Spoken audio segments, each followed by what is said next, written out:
A Russian Sleep Experiment, written by an anonymous user. Russian researchers in the late 1940s kept 5 people awake for 15 days using an experimental gas-based stimulant.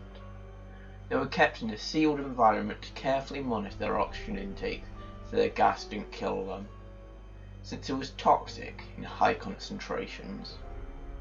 This was before closed-circuit cameras. They only had microphones and 5-inch thick glass porthole-sized windows into the chamber to monitor them. The chamber was stocked with books, cots to sleep on with no bedding, running water and toilets, and enough dried food to last all of them for over a month. The test subjects were political prisoners, deemed enemies of the state during World War II. Everything was fine for the first 5 days. The subjects hardly complained, having been promised, falsely, that they would be freed if they submitted to the test and did not sleep for 30 days. Their conversations and activities were monitored, and it was noted that they continued to talk about increasingly traumatic incidents in their past, and the general tone of their conversations took on a darker aspect after the 4-day mark. After 5 days, they started to complain about the circumstances and events that led them to where they were, and started to demonstrate severe paranoia. They stopped talking to each other and began alternatively whispering to the microphones and one-way mirrored portholes. Oddly, they all seemed to think they could win the trust of the experimenters by turning over their comrades. The other subjects in captivity with them, at first, the researchers suspected this was an effort of the gas itself. After 9 days, the first of them started screaming. He ran the lamps in the chamber, repeatedly yelling at the top of his lungs for 3 hours straight. He continued attempting to scream, but was only able to produce occasional squeaks. The researchers postulated that he had physically torn his vocal cords. The most surprising thing about this behaviour is how the other captives reacted to it. Or rather, they didn't react to it. They continued whimpering to the white microphones until a second of the captives started to scream. 2 non-screaming captives took the books apart, smeared page after page with their own feces, and pasted them calmly over the glass portholes. The screaming promptly stopped. So did the whispering to the microphones. After 3 more days passed, the researchers checked the microphones hourly to make sure they were working, since they thought it was impossible that no sound could be coming from the 5 people inside. The oxygen consumption in the chamber indicated that all 5 must still be alive. In fact, it was the amount of oxygen 5 people consume at a very heavy level of strenuous exercise. On the morning of the 14th day, the researchers did something that they said they would not do to get a reaction from the captives. They used an intercom inside the chamber, hoping to provoke any response from the captives. They were afraid we were dead or vegetables. They announced, "We're opening the chamber to test the microphones. Step away from the door and lie flat on the floor, or you will be shot. Compliance will earn one of you your immediate freedom." To their surprise, they heard a single phrase in a calm voice response. "We no longer want to be freed." Debate broke out among the researchers, and the military forces funding the researchers, unable to provoke any more response using the intercom, it was finally decided to open the chamber at midnight on the 15th day. The chamber was flushed with the stimulant gas and filled with fresh air, and immediately voices from the microphones began to object. 3 different voices began begging, as if pleading for the life of loved ones to turn the gas back on. The chamber was opened and the soldiers sent in to retrieve the test subjects. They began to scream louder than ever, and so did soldiers when they saw what was inside. 4 of the 5 subjects were still alive, although no one could rightly call the state of any of them in life. The food rations past day 5 had not been so much as touched. There were chunks of meat from the dead test subject's thighs and chest stuffed into the drain in the centre of the chamber, blocking the drain and allowing 4 inches of water to accumulate on the floor. Precisely how much water on the floor was actually blood was never quite determined. All 4 surviving test subjects also had large portions of muscle the skin torn away from their bodies.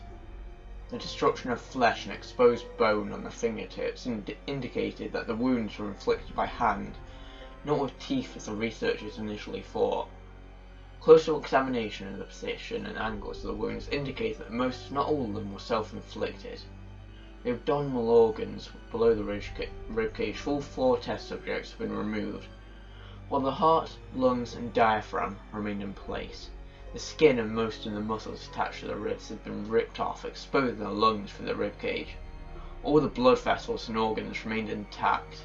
They had just been taken out and laid on the floor, fanning out of the eviscerated but still living bodies of the subjects. The digestive tract, all 4 had been working, digesting food. Quickly became apparent that they were digesting their own flesh, that they were ripped off and eaten off over the course of days. Most of the soldiers were Russian special operatives at the facility, but still, many refused to return to the chamber to remove the test subjects, and continued to be screamed to be left in the chamber, alternatively begged and demanded that the gas be turned back on, lest they fall asleep. To everyone's surprise, the test subjects put up a fierce fight in the process of being removed from the chamber. One of the Russian soldiers died from having his throat ripped out.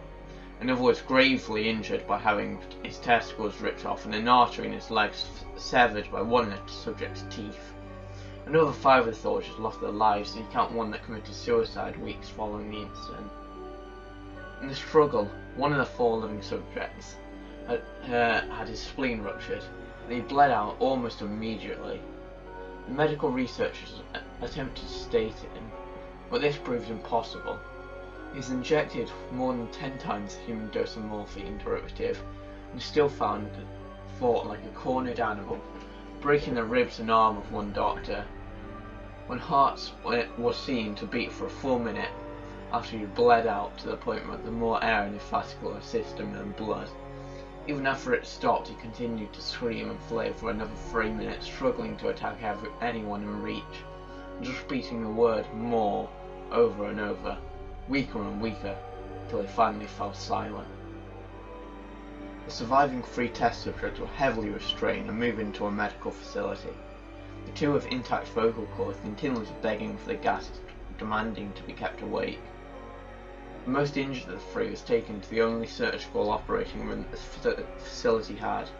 In the process of preparing the subject to have his organs placed back within his body, it was found that he was effectively immune to the sedative they had given him to prepare for the surgery. He fought furiously against his restraints when the anaesthetic gas was brought out to put him under. He managed to tear most of the way through 4-inch wide leather straps in one wrist, even though the weight of a 200-pound soldier was holding the wrist as well. It only took a little more anaesthetic than normal to put him under, and the instant his eyelids fluttered and closed, his heart stopped. In the autopsy of the test subject that died on the operating table, it was found the blood had tripled the normal level of oxygen.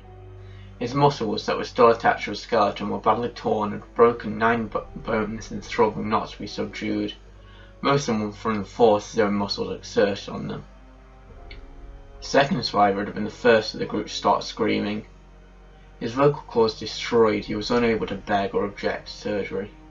He only reacted by shaking his head violently in disapproval when the antiseptic gas was brought near him. He shook his head, and when someone suggested reluctantly that they try surgery without anaesthetic, and did not react for the entire 6-hour procedure, placing his abdominal organs and attempting to cover them with what remained of his skin. The surgeon presided, stating repeatedly that it would be medically impossible for the patients to be still alive.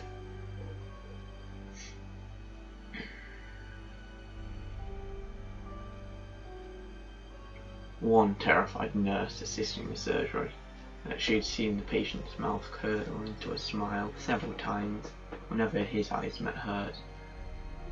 When the surgery ended, the subject looked at the surgeon and began to wheeze loudly, attempting to talk while struggling.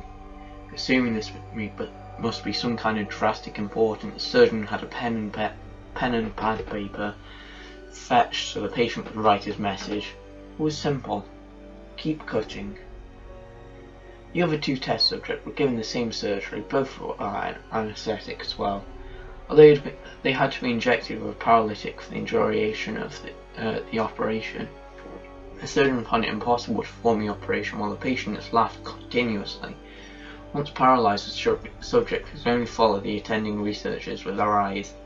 The paralytic cleared their system in an abnormally short period of time, and they were soon trying to escape their bonds. The moment they could speak, they were again asking for the stimulant gas. The researchers tried asking them why they had injured themselves, why they had ripped out their own guts, and why they wanted to be given the gas again.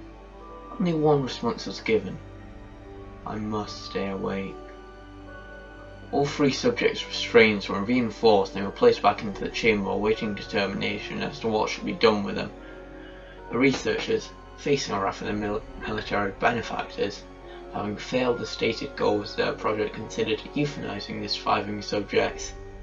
The commanding officer, a former KGB agent, instead saw potential and wanted to see what would happen if they put back on the gas.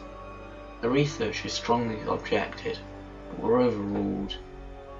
In preparation for being sealed into the chamber again, the subjects were connected to an EEG monitor and had their restraints padded for long-term confinement. To everyone's surprise, all three stopped struggling as if the moment it was let slip they were going back on the gas. It was obvious at this point they were all putting up a struggle to stay awake. One of the subjects that could speak was humming loudly and continuously. The mute subject was straining his legs against the leather bonds with all his might. First left, then right, then left again, for something just to focus on.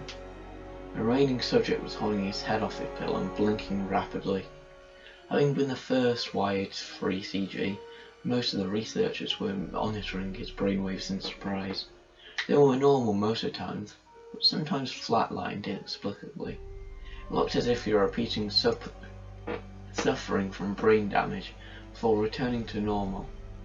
As they focused on the paper scrolling after the brainwave monitor, only one nurse saw his eyes slip shut at the same moment his head hit the pillow. His brainwaves immediately changed as to that of deep sleep. Then flatlined for the last time, his heart simultaneously stopped.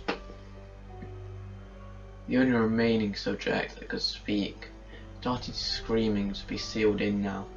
His brainwaves showed the same flat line as the one who just died from falling asleep. The commander gave the order to seal the chamber with both subjects inside, as well as 3 researchers. One there named Free immediately drew his gun and shot the commander point blank between the eyes, then turned the gun on the mute subject, blew his brains out as well. Pointed the gun at the remaining subject, still restrained to a bed as the remaining members of the medical and research team fled the room. "I won't be locked in here with these things. Not with you," he screamed at the man strapped to the table. "What are you?" he demanded. "I must know." The subject smiled. "Have you forgotten so easily?" the subject asked. "We are you.